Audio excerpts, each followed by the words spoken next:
എല്ലാവർക്കും നമസ്കാരം. ഞാൻ സരിതാ മഹേശ്വരൻ. ഇന്ന് ശ്രീകൃഷ്ണവിലാസ മഹാകാവ്യത്തിൻ്റെ 10ാമത്തെ സർഗത്തിലെ 135, 136 എന്നീ 2 ശ്ലോകങ്ങളാണ് നമ്മൾ പഠിക്കാൻ പോണത്. ആ 2 ശ്ലോകങ്ങളിലും ഉപജാതി വൃത്തമാണ് കവി ഉപയോഗിച്ചിരിക്കുന്നത്. കഴിഞ്ഞ ദിവസം പറഞ്ഞു നിർത്തിയത് രുക്മിയും ശ്രീകൃഷ്ണനും തമ്മിലുള്ളതായ യുദ്ധമാണ്. അതിലുള്ള പുറപ്പാടാണ് പറഞ്ഞു നിർത്തിയത്. വളരെ കാര്യമായിട്ടുള്ള വർണ്ണനകളൊന്നും ഈ ഒരു യുദ്ധത്തിൽ രുക്മിയും ശ്രീകൃഷ്ണനും തമ്മിലുള്ള യുദ്ധത്തിൽ കാണാനില്ല. പെട്ടെന്ന് വർണ്ണിച്ച് തീർക്കുകയാണ് ചെയ്യണത്. നമുക്ക് ആദ്യം 135ാമത്തെ ശ്ലോകം നോക്കാം. ഏകേന സൂതസ്യ ശിരശരേണ പരേണ രഥ്യാനപരേണ ചാപം ചകർത്തജാന്യേന സലീലമേവ കൃഷ്ണ കൃപാണം ക്ഷിതിപാലസൂനോ. ആദ്യം പദച്ഛേദം പറയാം. ഏകേന സൂതസ്യ ശിരഃ ശരേണ പരേണ രഥ്യാൻ അപരേണ ചാപം ചകർത്ത ച അന്യേന സലീലം ഏവ കൃഷ്ണ കൃപാണം ക്ഷിതിപാലസൂനോ.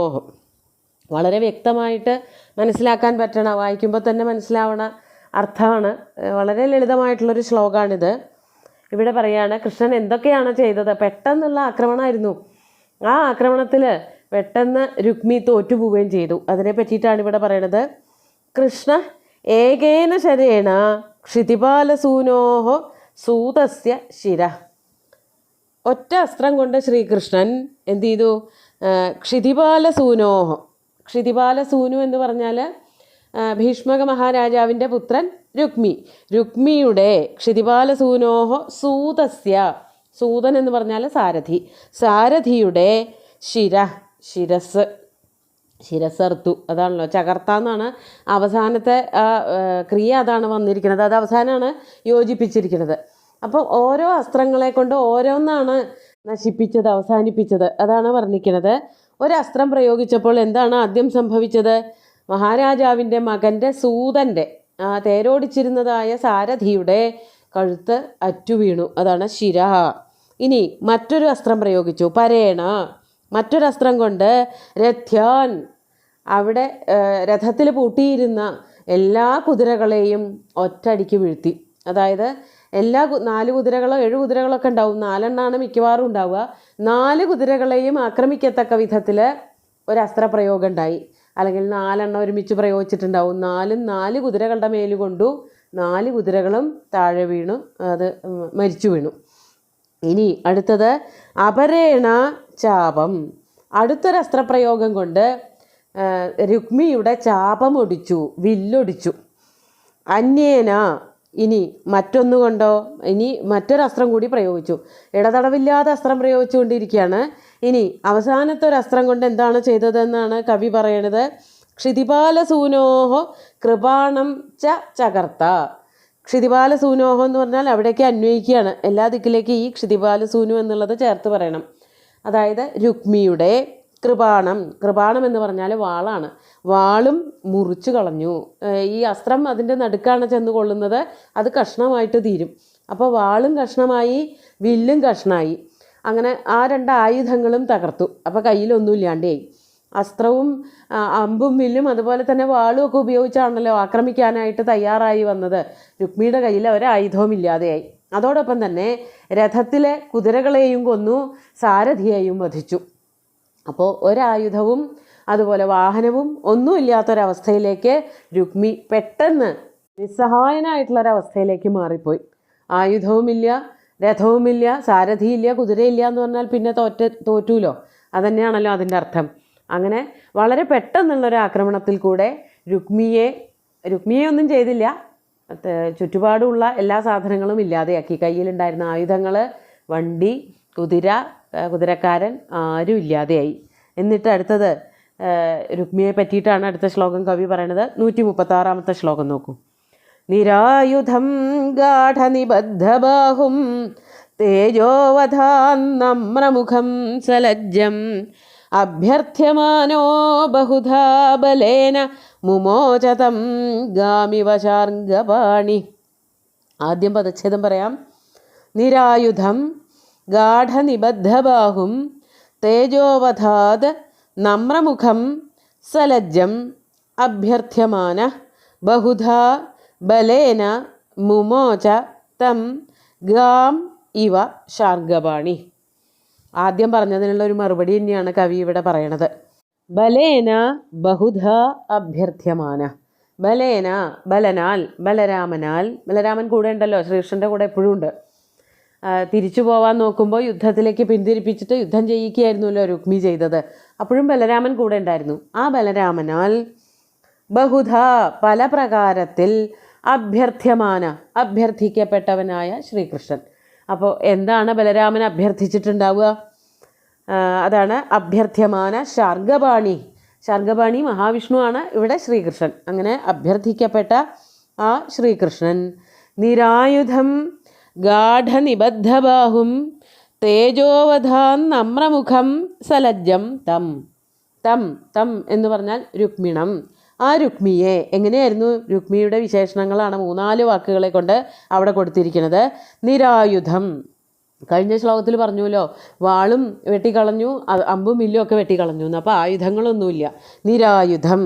അതുപോലെ തന്നെ ഗാഠ നിബദ്ധ ബാഹും. ദേഷ്യം വന്നിട്ട് ശ്രീകൃഷ്ണൻ അങ്ങോട്ട് എരച്ച് കയറിയിട്ട് ആവശ്യമില്ലാത്ത കാര്യമാണല്ലോ ചെയ്തത്. ഒരു വിധത്തിൽ യുദ്ധമൊക്കെ തീർന്ന് ഇവർ തിരിച്ചു പോകുമായിരുന്നല്ലോ. അപ്പോൾ തൻ്റെ പെങ്ങളെ തരണമെന്ന് പറഞ്ഞിട്ടും മാത്രമല്ല, തൻ്റെ കാൽക്കൽ വീണ് നമസ്കരിക്കണം തുടങ്ങിയിട്ടുള്ള ആവശ്യമില്ലാത്ത കുറേ പ്രഖ്യാപനങ്ങൾ നടത്തി വന്ന രുക്മിയോടുള്ള ദേഷ്യം മൂത്തിട്ട്, കലി മൂത്തിട്ട് ഭഗവാൻ എന്താ ചെയ്തത്? കയ്യ് പിന്നാക്കം കെട്ടിയിട്ടു. അതാണ് ഇവിടെ പറയണത്. ഗാഠ നിബദ്ധ ബാഹും. അത് പിന്നിലാണ് കെട്ടിയിട്ടേക്കണതെന്ന് പറയുന്നില്ല, എന്തായാലും കയ്യ് അമർത്തി കെട്ടി വരിഞ്ഞിട്ടവനായിട്ടുള്ള അങ്ങനെയുള്ള ആ രുക്മി, ഗാഠം അമർത്തി നിബദ്ധം കെട്ടിവെച്ചതായ കൈകളോടുകൂടി അവൻ മിക്കവാറും പിന്നാക്കം തന്നെയാവും കെട്ടിയിട്ടുണ്ടാവുക. അതുപോലെ തേജോവധാത് നമ്രമുഖം. തേജോവധം എന്ന് പറഞ്ഞാൽ അപമാനം കൊണ്ട് എല്ലാ കേമത്തങ്ങളും അവിടെ അസ്തമിച്ചില്ലേ? എന്തൊക്കെ അഹങ്കാരങ്ങൾ പറഞ്ഞിട്ട്, പൊങ്ങച്ചം പറഞ്ഞിട്ടാണ് ശ്രീകൃഷ്ണൻ്റെ അടുത്തേക്ക് വന്നത്.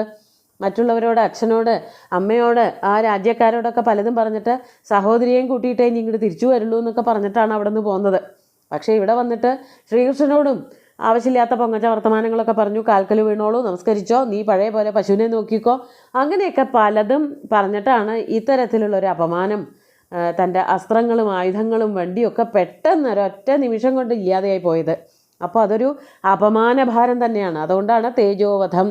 തേജോവധം ചെയ്യുക എന്ന് പറഞ്ഞാൽ അപമാനിക്കുക എന്നാണല്ലോ അർത്ഥം.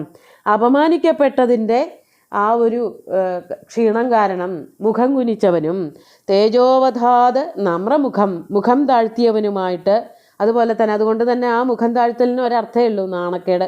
സലജ്ജം, ലജ്ജയോടുകൂടി കഴുത്ത് താഴ്ത്തുക മാത്രമല്ല, മൊത്തം ചുരുങ്ങിപ്പോയി.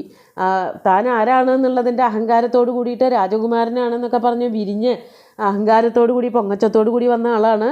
ഈ ഒരു ആക്രമണത്തോടു കൂടിയിട്ട് സകല പൊങ്ങച്ചം തീർന്നു പോയി, മുഖം കുനിഞ്ഞു, ശരീരം ചുരുങ്ങി, അങ്ങനെ ഒതുങ്ങിപ്പോയവനായ തം ആ രുക്മിയെ ഗാം ഇവ മുമോച, പശു കെട്ടിയിട്ട പശുവിനെ എന്ന പോലെ അഴിച്ചുവിട്ടു എന്ന്. അപ്പോൾ ബലരാമൻ എന്താവും അഭ്യർത്ഥിച്ചിട്ടുണ്ടാവുക? കൊല്ലണ്ട, എന്തൊക്കെ പറഞ്ഞാലും ഭാര്യ സഹോദരനല്ലേ. അപ്പോൾ വധിച്ചിട്ടുണ്ടെങ്കിൽ അതിൻ്റെ ദുഃഖം ഭാര്യയ്ക്കുണ്ടാവും, ശ്രീകൃഷ്ണനും ഉണ്ടാവും. വിവാഹം അങ്ങോട്ട് കഴിഞ്ഞിട്ടല്ലേ ഉള്ളൂ, നല്ല ഒരു മുഹൂർത്തമാണ്, നല്ല സമയത്ത് ഇങ്ങനത്തെ കഠിനമായിട്ടുള്ള ക്രൂരമായിട്ടുള്ള പ്രവൃത്തികളൊന്നും ചെയ്യണ്ട. കുറേ സൈന്യങ്ങളെയൊക്കെ വധിക്കേണ്ടി വന്നു, പക്ഷേ നേരെ സഹോദരനെ, ഭാര്യയുടെ നേരെ സഹോദരനെ അങ്ങനെ വധിക്കുകയൊന്നും വേണ്ട. അത് എല്ലാത്തിനെയും ബാധിക്കും. സൈന്യങ്ങളെ ഓടിപ്പിക്കുന്ന പോലെയല്ലല്ലോ, സ്വന്തം സഹോദരനെ വധിക്കുമ്പോൾ അത് രുക്മിണിക്ക് എങ്ങനെയാവും ബാധിക്കുക എന്നുള്ളത് പറയാൻ പറ്റില്ല. അതുകൊണ്ട് വധിക്കണ്ട, കെട്ടഴിച്ചു വിടൂ എന്ന് ബലരാമനാൽ അഭ്യർത്ഥിക്കപ്പെട്ടവനായിട്ടുള്ള ആ ശ്രീകൃഷ്ണൻ അങ്ങനെയാണ് ഗാമിവ മുമോച, പശുവിനെ മോചിപ്പിക്കുന്നത് പോലെ. കെട്ടഴിച്ചു വിടുക പശുക്കളൊക്കെയാണല്ലോ, ഈ തൊഴുത്തിൽ കൊണ്ട് കെട്ടുക, അല്ലെങ്കിൽ ഏതെങ്കിലും തീറ്റാനുള്ള മേയാനുള്ള സ്ഥലത്ത് കൊണ്ട് കെട്ടിയിടുക, കുറ്റിയമ്മ കെട്ടിയിടുക, മരത്തുമ്മ കെട്ടിയിടുകയൊക്കെ ചെയ്യും. അത് കഴിഞ്ഞാൽ അവിടെ നിന്ന് അഴിച്ചു വിടും. അതുപോലെ കയ്യും കാലും ഒക്കെ കൂട്ടി കെട്ടിയിട്ടിരുന്ന രുക്മിയെ ശ്രീകൃഷ്ണൻ തന്നെ പോയി അഴിച്ചു വിട്ടു. നേരത്തെ പറഞ്ഞുല്ലോ ശ്രീകൃഷ്ണനോട് രുക്മി പറയേണ്ടായി അഹങ്കാരം കൊണ്ട്, നീ ഈ രാജാക്കന്മാരോടൊന്നും കളിക്കാൻ പോവണ്ട, കളിക്കാൻ വരണ്ട, നേരെ ആ അമ്പാടിയിൽ പോയിട്ട് പശുക്കളെ മേച്ച് നടന്നോ, പശുവിനെ കെട്ടാനും പശുവിനെ അഴിക്കാനും കറക്കാനും ഒക്കെ നിനക്ക് യോഗ്യതയുള്ളൂ എന്ന് പറഞ്ഞുല്ലോ. അപ്പോൾ എന്നാൽ അഴിച്ചു കാണിച്ചു തരാം ഒരു പശുവിനെ എന്നുള്ളത് പോലെ. നിന്നെ കൊണ്ടൊന്നും കൊള്ളില്ല, നീയൊരു പശു സദൃശനാണ്, ഒന്നിനും കൊള്ളാത്തവനാണ്, ജാഡ്യവും മാന്തിയും ഒക്കെ ഉള്ള അങ്ങനെ ഒരു പശുവാണ് നീ, ഒരു മൂഢനാണ്, അല്ലെങ്കിൽ എന്നോടൊക്കെ യുദ്ധത്തിന് വരുമോ എന്നുള്ള കുറേ ചോദ്യങ്ങൾ അവശേഷിപ്പിച്ചുകൊണ്ട് ശ്രീകൃഷ്ണൻ പോയിട്ട് രുക്മിയുടെ കെട്ടഴിച്ചു വിട്ടു. രുക്മി നാണക്കേട് കൊണ്ട് തലയും കുനിച്ച് ചുരുങ്ങി ഒതുങ്ങി തിരിച്ച് കൊട്ടാരത്തിലേക്ക് പോയിട്ടുണ്ടാവും. അതൊന്നും പിന്നെ ഇവിടെ പറയണില്ല. ഭാഗവതത്തിലൊക്കെ പറയുന്നുണ്ട്, തലമുടി കൊല്ലണേന് തുല്യമാണ് ശിരസിലെ തലമുടി മുറിച്ച് മാറ്റുന്നതെന്ന്. അങ്ങനെ വിരൂപനാക്കിയിട്ട് അവിടെ ഇട്ടുവെന്നും അയാൾ പിന്നെ തിരിച്ച് കൊട്ടാരത്തിലേക്ക് കുണ്ടിനത്തിലേക്ക് പോയില്ല എന്നും ഒക്കെ പറയപ്പെടുന്നുണ്ട്. ഇവിടെ പിന്നെ സുകുമാരകവി അങ്ങനെയൊന്നും പറയണില്ല.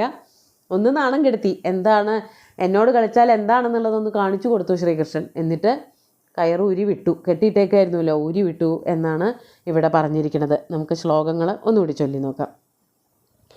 ഏകേന സൂതസ്യ ശിരശരേണ പരേണ രഥ്യാനപരേണ ചാപം ചകർത്തചാന്യേന സലീലമേവ കൃഷ്ണ കൃപാണം ക്ഷിതിപാലസൂനോ നിരായുധം ഗാഠനിബദ്ധബാഹും തേജോവധാന്നമ്രമുഖം സലജ്ജം അഭ്യർത്ഥ്യമാനോ ബഹുധാ ബലേന മുമോചതം ഗാമിവശാർഗപാണി.